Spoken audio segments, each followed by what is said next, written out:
Coverage of those talks throughout the day on BBC News. It's 9:23.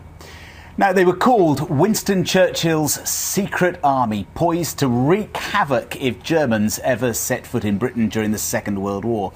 It was a covert volunteer force which was never, of course, needed, but it wasn't even officially recognised until this weekend. Tomorrow, a handful of members of the group will parade for the first time with other veterans at the Remembrance Day ceremony at the Cenotaph in London. And Sarah Ransom has the story.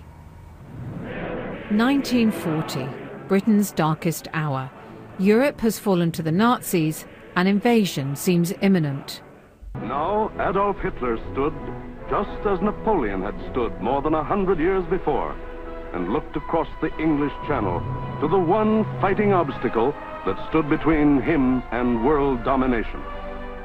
But there was a surprise waiting for any invading force. This is a Fairbairn Sykes fighting knife. Trevor Miners was one of 3,500 hand-picked volunteers sworn to secrecy and prepared to kill.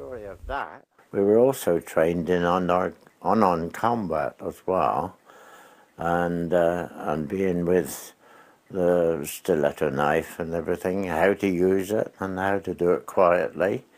If the time had come, either your life or his life, you would have done it.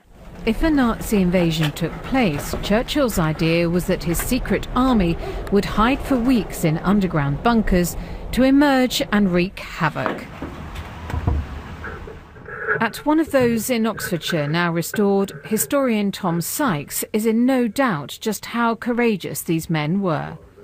The auxiliary units were signing up effectively to a suicide mission. There was going to be no way out for them. Either they were going to be caught or they were going to take their own lives if they thought they were going to be caught.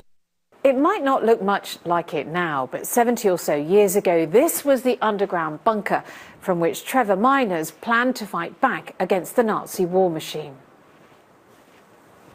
Because he and fellow auxiliaires were sworn to secrecy, very little was known about their activities until recent times.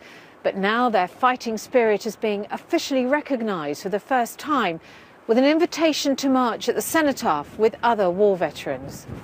I wish a lot of them were there with me. Yes, I wish that it could have been done years ago and they would have been there with me. Preparing for his trip to London, Trevor Miners is one of a handful left of ordinary men who kept an extraordinary secret. Sarah Ransom, BBC News, Perranporth, Cornwall. Now, if you need to fly to see friends